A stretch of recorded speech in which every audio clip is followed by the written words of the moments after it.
Hello விஸ்குவார், நான் தான் உங்க வெற்றி பேசுறேன்.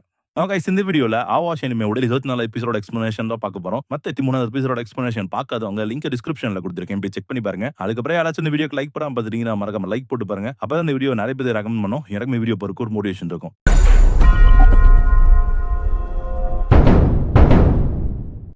எப்படி ஹீரோ அந்த கோல் போட ஹெல்ப் பண்ண அப்படின்னு பேசுகிறாங்க. அவன் பண்ணணும் வந்து டயகனல் ரன். இந்த சைடுல இருந்து அந்த சைடுக்கு ஓடுறப்ப அவன் கூடவே டிஃபெண்டரையுமே கூட்டிட்டு போயிடறானா, இதனால அந்த இடத்துல ஒரு கேப் உருவாகும். பட் இதை எப்படி அவன் பண்ண கத்துக்கிட்டான் அப்படின்னு அன்றைய ஆச்சரியப்படுறதுக்கப்ப, ஆனா வந்து அவன் டிஃபெண்டரா விளாடுறான்ல, ஆனா மத்த டிஃபெண்டர்ஸ் என்னென்ன இருப்பாங்க அப்படின்னு அவனுக்கு இப்ப நல்லா தெரியுது. அப்படிங்கிறப்ப ஹீரோ வந்துட்டு இப்ப எனக்கு நிறைய ஐடியா மண்டையில தோணிட்டே இருக்கு அப்படின்னு நினைக்கிறான். அதுக்கப்புறம் ஹீரோவாக அந்த கோச் இருந்துட்டு மார்க்கே பண்ண சொல்றாரு. அப்பயும் கூட குரடா கிட்ட இருந்து பால வந்து ஹீரோ கண்ணாலே கேட்கறான். அவனும் கொடுக்கறப்ப திரும்பி ஹீரோ வந்து மறுபடியும் குரோடாக்கி கொடுத்தான். எதுக்காக அப்படின்னா, இப்ப பால் வந்து ஸ்பின் பண்றது நின்றுச்சு. சோ குரோடாவால கால் கடியிலே வச்சுட்டு அது யாருக்கு அனுப்புறது அப்படின்னு யோசிக்க முடியும். அப்ப ஹீரோ வந்து அன்னைக்கு எனக்கு சொன்னது இப்ப புரிஞ்சிருச்சு. நான் கண்ணால பாக்குறது மட்டும் இல்லாம வாயில இன்ஸ்ட்ரக்ஷன் கொடுக்கறது மட்டும் இல்லாம இப்படி பாஸ் பண்றது மூலியமா கூட மத்தவங்களுக்கு நான் என்ன நினைக்கிறேன்னு சொல்லுவான் அப்படின்னு சொல்லிட்டு முன்னாடி போறப்ப சுகவாரா இருந்துட்டு இவன் இவ்வளவு முன்னாடி வந்துட்டான். பட் கண்டிப்பா வந்துட்டா ஏதாச்சும் பேன் இருக்கும் அப்படிங்கிறப்ப ஹீரோ வந்து அதே மாதிரி அங்கேயே பால ஹோல்ட் பண்ணு அப்படின்னு சொல்றான். அப்ப ஹீரோ வந்து எல்லாத்தையுமே நான் கண்ட்ரோல் பண்றேன் ஆசம் அப்படின்னு சொல்லிட்டு அந்த ஸ்ட்ரெயிட்டா அசாரிய பார்த்துட்டு எந்த சைடு பால் போகணுமோ அந்த சைடு என்னோட காலை வச்சு கரெக்டா மிடில் ஏத்தணும் அப்படின்னு சொல்லிட்டு இங்கிருந்து அங்க அசாரிக்கு பாஸ் பண்ணிடுறான். ஹீரோ இப்ப இந்த ஃபீல்டே என்னோட கால்கடியில இருக்க மாதிரி தான் இருக்கு அப்படிங்கிறப்ப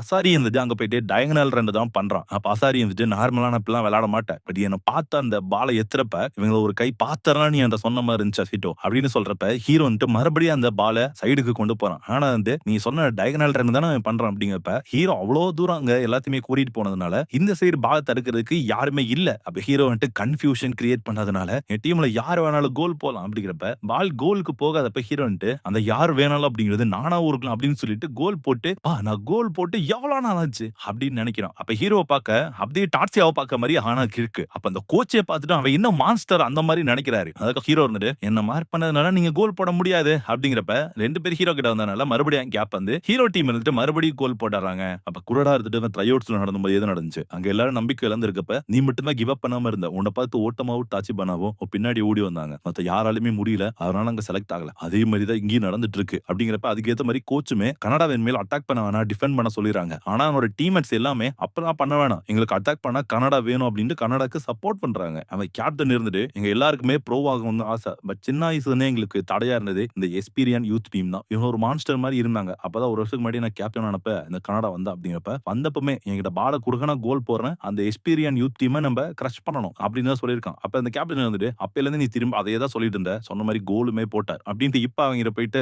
ஒரு வருஷத்துல நிறைய பிரச்சனை கொடுத்துட்டு, பட் உங்ககிட்ட வந்து நிறைய கத்துக்கிட்டேன், சொன்னதை மறந்துடாத, இந்த எக்ஸ்பீரியன் டீமை நம்ம கிரஷ் பண்றோம் அப்படின்னு சொல்லிட்டு கனடாக்கு நம்பிக்கை கொடுக்க கனடாவோ கண்டிப்பா இப்பதான் எல்லாமே ஸ்டார்ட் ஆயிருக்கு அப்படின்னு சொல்லிட்டு ரெண்டு பேரோட டீமுமே மறுபடியும் நம்ம விளையாட ஆரம்பிச்சாங்க. போட்டியோட கடைசியில ஹீரோட டீம் தான் நிறைய கோல் அடிச்சு அந்த மேட்ச்ல வின் பண்ணிருக்காங்க. ஓட்டம் போது கடைசியில அவங்க இருக்கிற எல்லாத்தையுமே யூஸ் பண்ணி விளையாட ஆரம்பிச்சிட்டாங்க. அப்படிங்கிறப்ப ஹீரோ வந்துட்டு இருந்தாலும் வின் பண்றால இதே மாதிரி எல்லா மேட்சும் இருந்தா நல்லா இருக்கும் அப்படிங்கிறப்ப டாக்ஸியா வந்துட்டு நம்ம ஹீரோ, ஓட்டமோ, குரோடா, அதுக்கப்புறம் டோகஷி இவங்க 4 பேத்தையுமே ஏடிஎம்க்கு ப்ரோமோட் பண்றதா சொல்லிடுறாங்க. அதனால ஓட்டமோ ரூம்ல வந்துட்டு செலிப்ரேட் பண்ணிட்டு இருக்காங்க. ஆனா ஹீரோ மட்டும் டாட்டே கோச் கிட்ட வந்துட்டு ரொம்ப நன்றி, உங்களாலதான் ஏடிஎம்க்கு போயிருக்கேன் இவ்வளவு சீக்கிரம் அப்படிங்கிறப்ப அவர் இருந்துட்டு பட் போனவங்களும் சீக்கிரமா திரும்பி இங்க வந்துருவாங்க அப்படிங்கிறப்ப ஹீரோ வந்துட்டு இருந்தாலும் எல்லாத்துக்கும் நன்றி அப்படிங்கிறப்ப அவர் இருந்துட்டு ஆப்போசிட் டீமோட கோச் இருந்துட்டு உன்னை பத்தி ரொம்ப பெருமையா பேசினாரு அப்படிங்கிறப்ப அது என்ன சொல்லியிருக்காருன்னா, முன்னமே உங்களோட நம்ம 33 பிளேயர் இல்லனா நாங்க ஜெயிச்சிருக்க வாய்ப்பு இருக்கு. அவன் வந்து பெருசா பிசிக்ஸ்ல நிறைய ஸ்கில்ஸ் எல்லாம் இல்ல, அதனால மத்த பிளேயர்ஸ்க்கு மத்தியில அவன் டிஃபரெண்டா தெரிய மாட்டான். பட் அப்படிப்பட்டவனே ஒருத்தனை கண்டுபிடிச்சு இவ்வளவு தூரம் நீங்க வளர்த்து கூட்டிட்டு வந்திருக்கீங்க, உண்மையாலுமே இதுதான்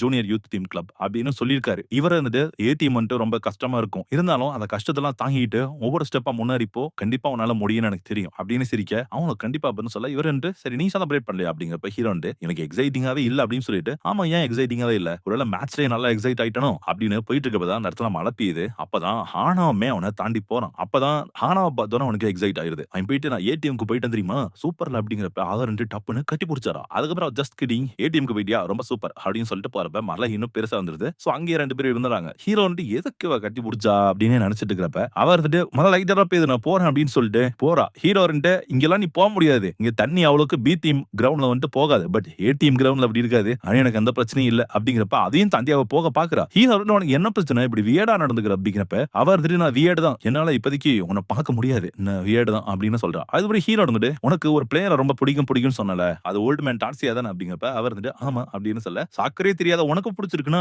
அது அமேசிங்ல அப்படிங்கிறப்ப, அவர் வந்துட்டு ஆமா சின்ன வயசுல அவர் விளையாடுறத நான் நேர்லயே பார்த்தேன். அவன் அப்ப ஸ்டாரா இருந்தான். ஆனா யாருமே மறக்க முடியாத அளவுக்கு அவன் பண்ணிட்டு இருந்தான். பட் அவனுக்கு அந்த இன்ஜுரி மட்டும் ஆகாம இருந்திருந்தா நல்லா இருந்திருக்கும் அப்படிங்கிறப்ப, ஹீரோ 2 சோ அவரால விளையாட முடியாதனால, இப்ப நான் அவர மாரி உனக்கு தெரியிறேன் அப்படின்னா, என்னையும் உனக்கு புடிச்சிருக்கு தானே.